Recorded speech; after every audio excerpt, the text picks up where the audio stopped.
Eve, better known as Eva Strategy. Welcome to my channel where I do everything documenting all the things that bring me joy. And I actually have on here today for my our first live ever together. Hiya. Hey, battle buddy. Yes. And today we just want to take some time to just quickly discuss, you know, purpose and what vehicle are we using to live to our purpose, and we're going to specifically focus on real estate because we're both in real estate. So Hmm. I guess you're going to kind of get to know a little bit more about us as we continue speaking. But let's just go ahead and jump right into it. How you like Sure. um yeah, what is purpose? What do you define purpose as? Because people may have different contexts of it. Um, purpose, I look at it from a faith perspective. So my faith is really important to me. And, I always ask myself the question, well, why am I here on earth? What am I supposed to be doing here? What is my assignment, here on Mhm. earth? And so it's not that I'm going to sit here and meditate all day or whatever it is, but it's by using my life and my gifts, how am I enriching other people and how am I making this Mhm. world a better place? To me, that's what purpose produces, the result that it produces. Mhm. I love that. I'm feeling the same way as well with that definition. Like, I like I define purpose as um just servitude. You just have to figure out about like how you're gonna go about serving. Because at the end of the day, it's everyone, every single person born on this earth. Like we are here to basically serve others. We just have to figure out in what vehicle or in what way, in what assignment does it like lift you up and make you feel whole Mhm. and complete in doing Mhm. so. So yeah, I And completely agree.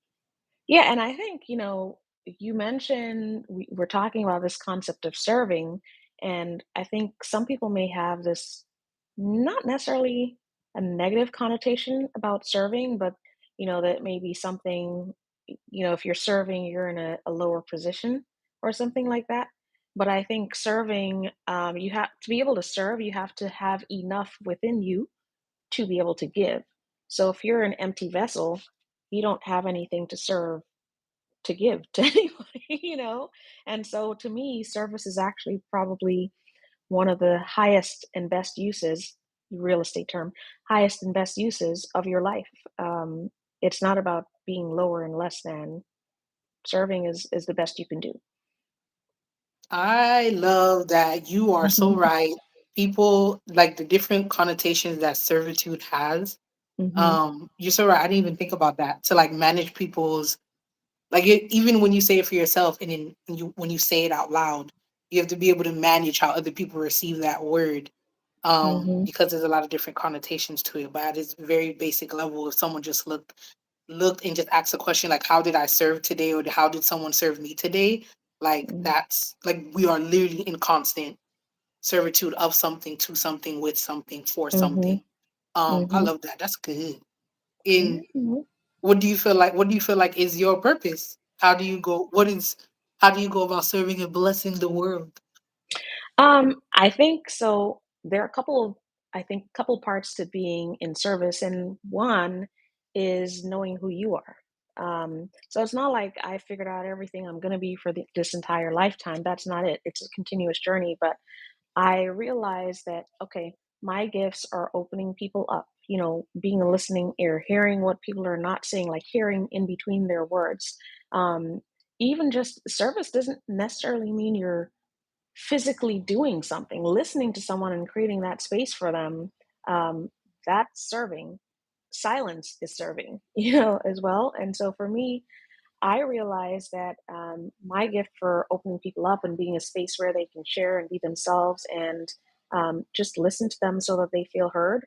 That's one of the ways that I serve. And it's not just in my personal relationships or one on one relationships with anybody I meet. And by the way, people that I don't even know love to tell me all about their stuff. I mean, I had, I remember this guy, an investor I used to work with. He was telling me all about his prowess in the old days and all. I'm like, I know people like to share with me, but I really don't need to know all that. You can keep that to yourself. But strangers seem to love to tell me their life stories, and I appreciate that. I honor that. But Um, yeah, I just had to realize, okay, well, this is who I am and this is what I have to bring to the table. And so in serving, I am a listening ear, and I do that in the investing space too. When I talk to sellers, and that's one of the things that I get most often. So before investing, I was a life coach, had a life coaching business, and people always tell me when I'm talking to them, sellers, no one, I feel like I get hugs all the time. They feel Mm, heard. And that's the thing that I get most often, because in this space, there's so much money to be made. And I think a lot of people oftentimes focus on the money and the profit. And I'm not saying I don't like that either, but I think a lot of times people forget the human aspect, and that there's a human being on the other side, um, that needs to be treated that way, to be treated with care. So that's what I have to give. That's how I serve. I love it. I feel like when I'm listening to you, I just feel like you are balancing being selfless and selfish at the same time, and showing Hmm. that like with both being balanced, you can still show up in like your truest self and still like and still be able to achieve what you're looking to achieve, and treating people right along the way. Yeah, and when I was working with coaching clients all those years ago, and I worked with a lot of women, there was this, especially a lot of coaches as well. There was this idea that because you're serving, you shouldn't get paid for that. And I'm like, well, where did that come from? So now, if you're Hello. serving and you're giving everything away for free, and because you're giving it away for free, other people don't attach any kind of value, time value, the effect of what you're doing, the time you're, if they don't understand that, then you have just done a disservice, because now you have this other person thinking, oh yeah, well, it's not that important. I didn't pay for it. I'm not fully invested in it. So serving doesn't mean you have to be broke, and it doesn't mean you don't have to get paid for it. And that's something that I had to learn too early in my entrepreneurial journey. So there you go. No, I love that. Um, I think for me, if I think about like what my purpose is, I used to actually say that like I'm a vessel for others' greatness. Hmm. And one time I had a friend who said like, "Well, then Eve, who's a vessel for your greatness?" And I was like, "Ooh, Right. ooh, Good question. don't come for me like that, girl." Yeah. So for me, I actually have it like tattooed on my arm. It's the only tattoo I have. I Hmm. already know my Haitian Caribbean folk are like, going crazy. But And I that's in never a thought I would have painful a place tattoo. too. I Yeah. mean, have you ever waxed your armpits? I mean, that's painful. And over here, right here, it's so sensitive. Girl, it was devastatingly painful. I felt like I birthed a whole nation. Okay, like it hurt so bad, and it only lasts like 7 minutes. But But like, you yeah, this remember is it, my right? handwriting. Oh, And wow. I got this tattoo last year during my health sabbatical, when I felt like I didn't really understand what my purpose was, because I was working so hard and to do things to take care of my family and the diaspora and like the world as a whole. But like, I was like, I could start with my family first with this purpose, Hmm. right? And I Hmm. ended up getting really sick. And in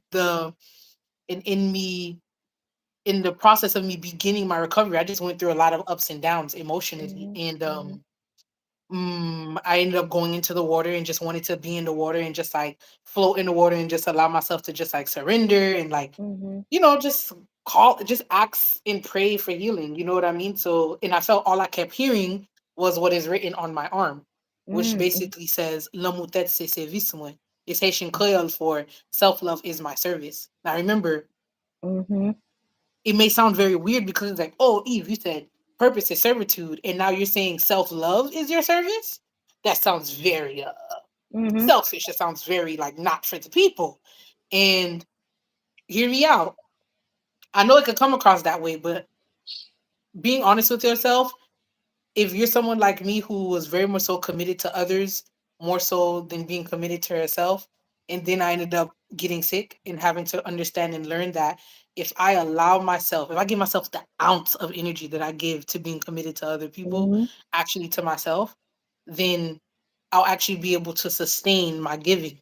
I'll be able Hmm. to sustain my ability to give and truly learn how to receive, allow Yeah. myself to receive, allow my tribe and my community to love on me, and vice versa. So self-love being my service to the world, and the overflow of that self-love being that abundance that needs to actually happen, is what's Hmm. driving me right now.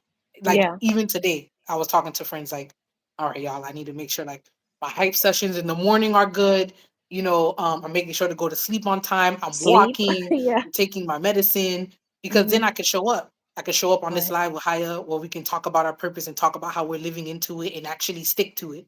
You know what I Right. mean? Right. So Yeah. yeah. And I think some people, myself included, I think for people who are healers, so we had this thing we used to say when I was in the coaching business, heal the healer, because the healers also need healing. But I think some people, especially those who are in very much aware of serving others, sometimes we use that as a shield, because we don't want to take the time to look at ourselves and what needs addressed within ourselves. And so that thing about self love being of service, it's huge because, as you said, you can go about and spend your whole day, your whole life serving other people, and then turn around and find that, oh, I'm empty. There's nothing there for me. But disease has a way, and sickness has a way of showing you that. When you don't get it all the other times. So, and I've been through that. As a mom, it's at the forefront all the time. And when you have people you care about that you want to serve, you still have to take that time for self-love. You just have to. Have to. Absolutely imperative. And I feel Hmm. um like how you decide to move, how you decide to like where to put your energy into, the people you keep around you is literally just an extension of that self-love. So then Hmm. I almost want to ask you like what made you decide on real estate to like live into your purpose? Why real estate? That I think that comes from, it's a cultural thing as well. So I'm from the Caribbean as well. I'm from Guyana, and it has always been instilled in me and my siblings that owning real estate is a way to create wealth and have something for you and for generations. And so I always wanted real estate. I think it's this thing that's just within me, first of all. And I wanted to get into real estate investing. I didn't know how to do it. And my husband, he's the one. I have to give so much thanks and gratitude to him for challenging me, because he's like, we were talking about years ago. There was a Mega Millions jackpot or something, and we were daydreaming. We weren't married yet. What would we do this with this money if we won? And he asked me, and I said, well, I'd get into real estate investing. He's like, well, why can't you do that now? I said, well, I don't have any money. And so he's like, well, what can you do right now to get you on that path? And so that's when I went and got my real estate license. I didn't use it really except for one day, and I was like, yeah, this is not for me. This is not my way in. But, you know, I got into it that way. And Jay Massey, my very first mentor in this space, and I was attracted to his messaging because he's also um, a man of God, and he doesn't hide that from anybody. But he's also like one of the most brilliant entrepreneurs, real estate investing entrepreneurs that I've ever met. Just a really great person. And so to see those two things come Mm, together, I was like, huh, okay, so I don't have to give up doing good and being good, and having values and morals associated with making money. So that's really how I got into it. And then talking to people from the very beginning, it was people who had problems. So Jay in our group, and he's like, oh, there's this other student who's in Virginia, so in your area as well. Maybe you guys can partner up at some point. And we didn't do anything about it at that point, but the person reached out to me maybe a short while later and said, hey, I had this bandit sign up, and the seller called me, and we were working together, and I was talking to her, but now all of a sudden she's not taking my calls anymore. So he wasn't like the best person with communicating.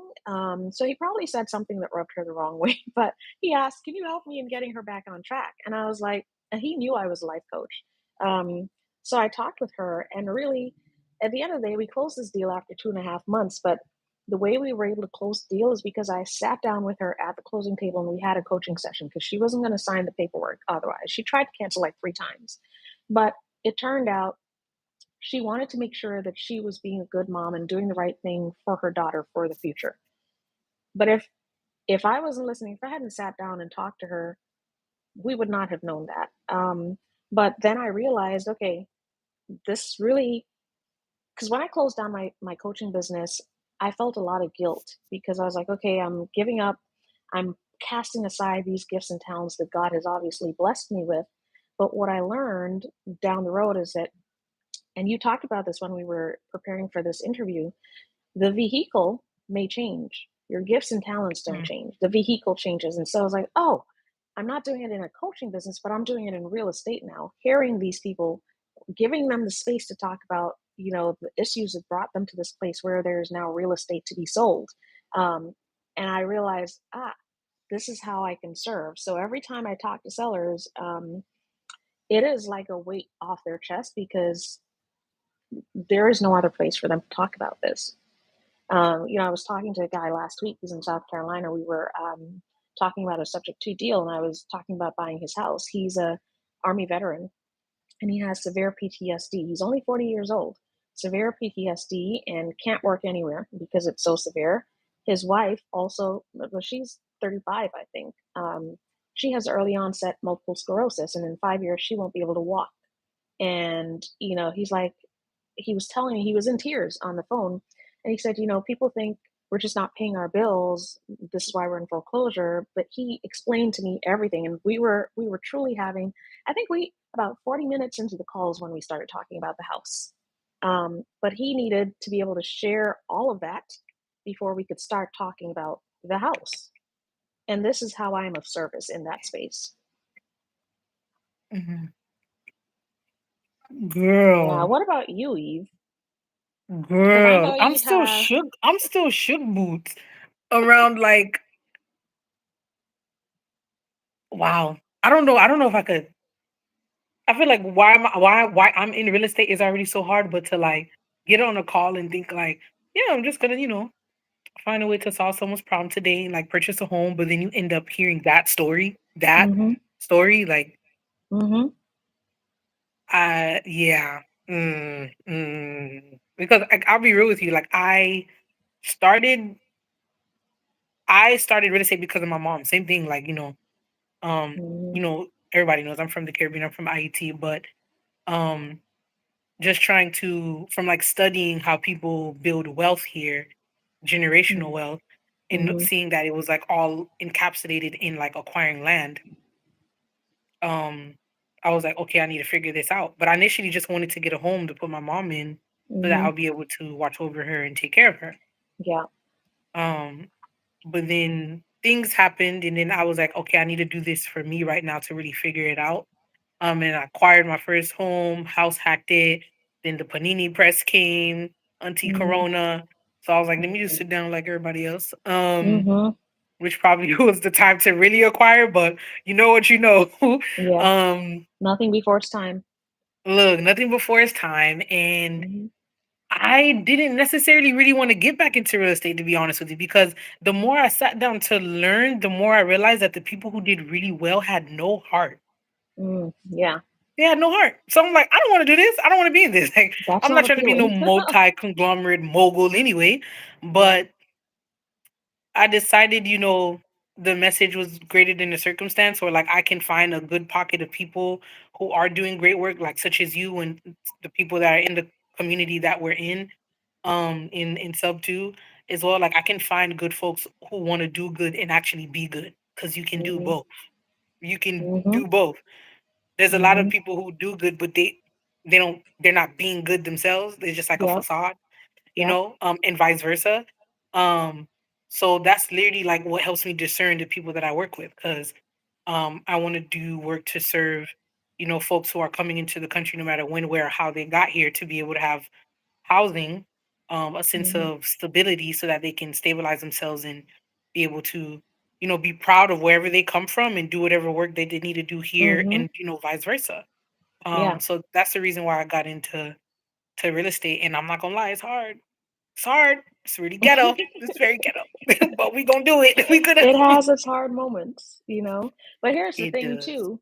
I always say to people, because there's a sentiment in this country and a lot of other countries too that immigrants are taking jobs and whatever else. But someone who's never had to pick up their entire life and go live in a foreign country doesn't understand how hard, how much strength that takes and how hard you have to work when you go to start your life over from zero, Hmm. in another place.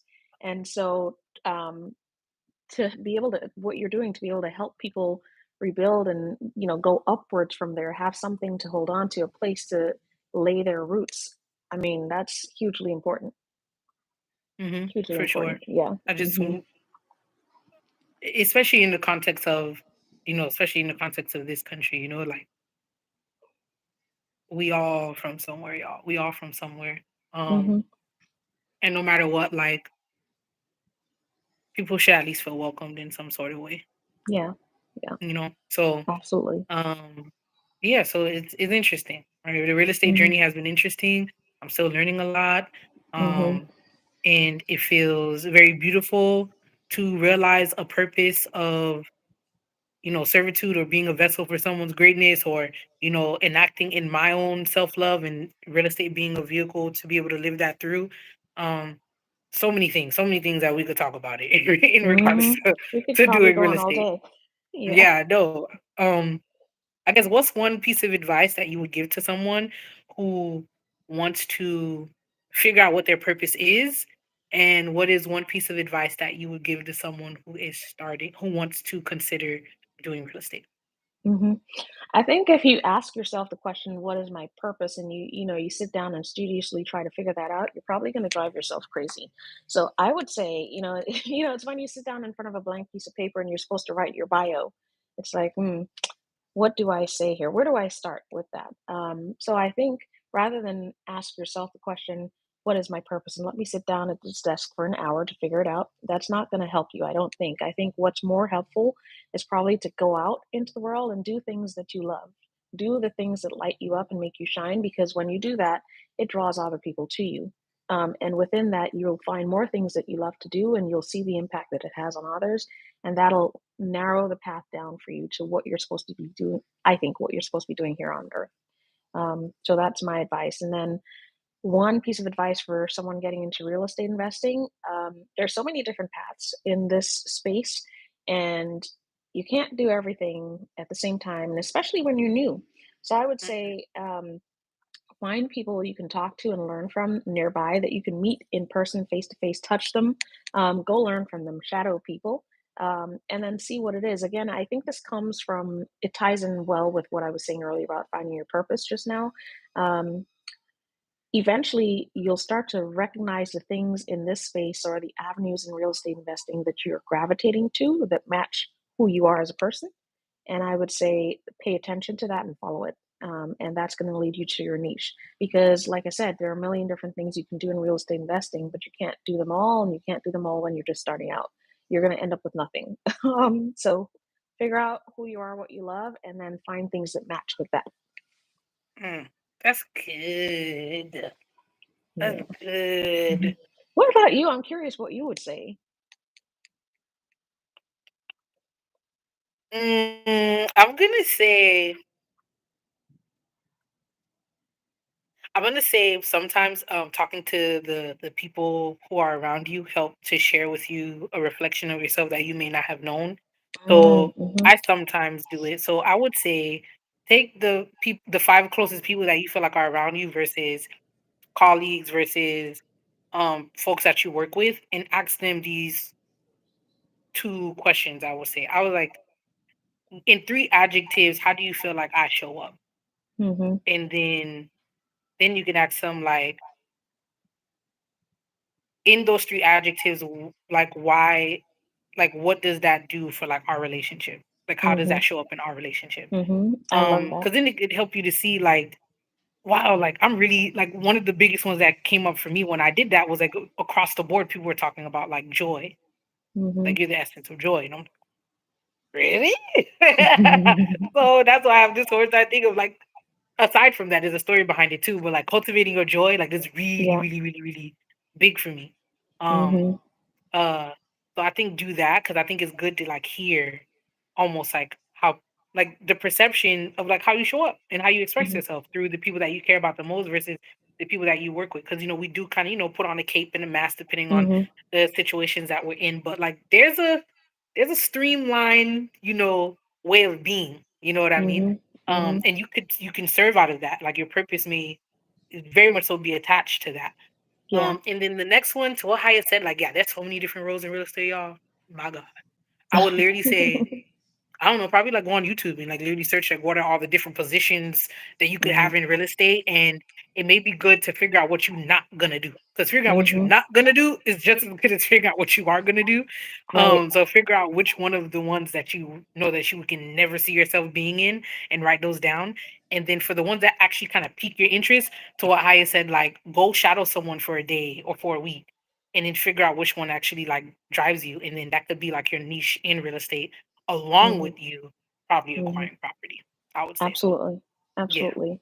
And just before we sign off on this, I want people to just always understand though, because some people get trapped with analysis paralysis. We're talking about purpose here, and somebody's going to, let me figure out my purpose before I do anything. No, you can figure out your purpose while you're doing things. And actually, you probably will find it out faster when you're doing things. So don't just sit there waiting for a lightning bolt to hit you with your purpose before you start doing something. So take action right away. She said what she said. That's it. I Ain't nothing did. else I need to be did. said. That's it. Three snaps. That's it. Thank you. Yes, girl. Thank you all for joining this live, our first Yeah, live it was fun. together. Pew, pew, pew. Awesome. Boop, boop, boop, boop, boop. Yes, please feel free to put any comments in the chat, ask us any questions. It could be used to help inform other times when we get on live and chat. So I Awesome. appreciate you all. Take time to cultivate your joy, and I'm going to put Haya's channel in the description. So make sure you Thank follow her, you. give her a like, comment, Sup to? subscribe. Peace. Yeah. Yeah. All right. Bye. Bye.